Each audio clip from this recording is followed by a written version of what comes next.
The alarm on my console screamed before I even opened my eyes. Red light filled the cabin. Somewhere above me, the hull groaned like it was alive and afraid. I had exactly 4 seconds to decide whether we lived or died, and I had already used 2 of them just waking up. My name is Daniel Voss, and I was on the bridge of a rebuilt cargo hauler when the Council fleet found us again. 3 years earlier, they had thrown us out of civilized space like garbage. Now they wanted to see if the garbage had learned to bite back. "Brace positions," I shouted, and my hands moved faster than my thoughts. The old freighter shuddered as something massive passed close enough to rattle the windows. Outside, the black was full of fire. This was the outer rim, my home, the place nobody else wanted. I still remember the day the Council delivered their verdict. I was younger then, standing in a crowded assembly hall with thousands of other humans, listening to an alien judge with too many eyes tell us that humanity was a danger to galactic peace. They said we were unpredictable, aggressive, not ready to sit at the table with civilized species. So they exiled us, all of us, every human colony, every ship, every family, pushed out past the known trade routes into a region of space so hostile that even pirates avoided half of it. They called it mercy. They said it was better than a war they claimed they did not want. I did not know then that they were making the worst mistake in their long, careful history. The journey out took weeks. Our fleet was a patchwork of military cruisers, passenger liners, and rusted cargo ships, all moving together like a wounded animal trying to find shelter. I flew a shuttle back then, ferrying supplies between ships, watching families huddle together in cargo bays that were never meant to hold so many people. Nobody cried for long. I remember that most clearly. There was fear, yes, and anger, but within days people were already fixing broken engines, rationing food with quiet efficiency, and drawing up plans for the first colony. We did not have the luxury of despair. The rim welcomed us the way a storm welcomes a small boat. Radiation storms tore through empty systems. Strange creatures with too many limbs hunted in the dark between asteroid fields. Rival factions, exiled centuries before us by other angry species, had already claimed the richest planets and were not interested in sharing. Our first colony almost failed in the first month. I was there when the atmosphere processors broke down on Haven's Reach, our very first settlement. 600 people trapped under a cracked dome, with dropping oxygen levels, and no rescue coming, because there was nobody left out here to rescue us. An engineer named Priya Nair led the repair team. I flew her and her crew out to the failing generator in freezing silence, none of us speaking because there was nothing comforting left to say. She worked for 11 hours straight, hands shaking from cold, until the processor hummed back to life. When the lights came back on inside the dome, the whole colony wept with relief instead of grief. That was the moment I understood something about my own people. We did not know how to quit. We only knew how to adapt. Over the following months, colonies rose faster than anyone thought possible. Ships that should have been scrapped were rebuilt into shipyards.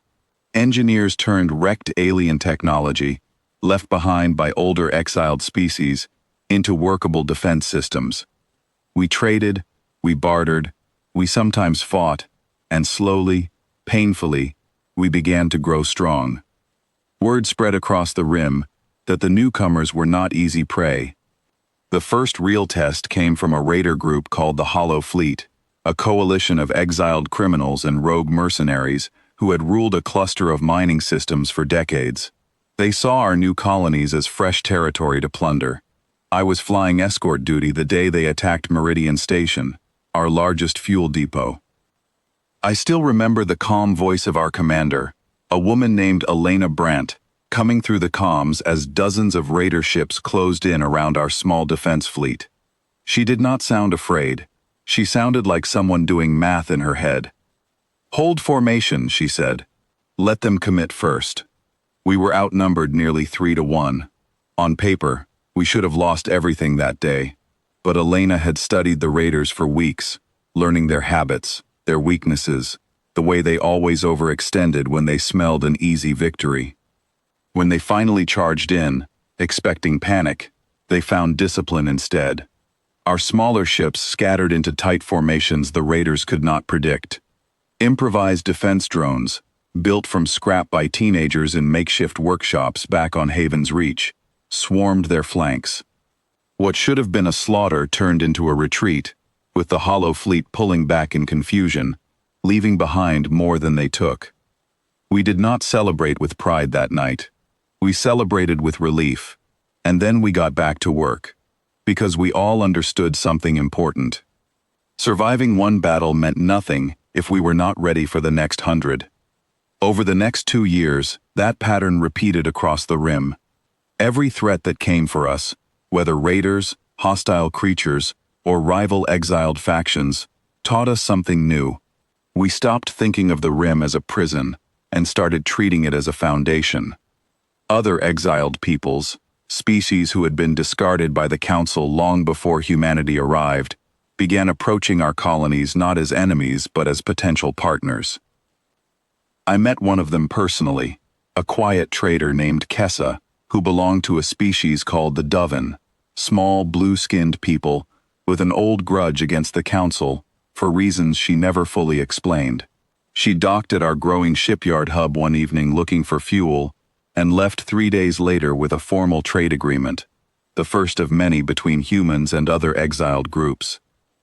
"You people are strange," she told me before she left.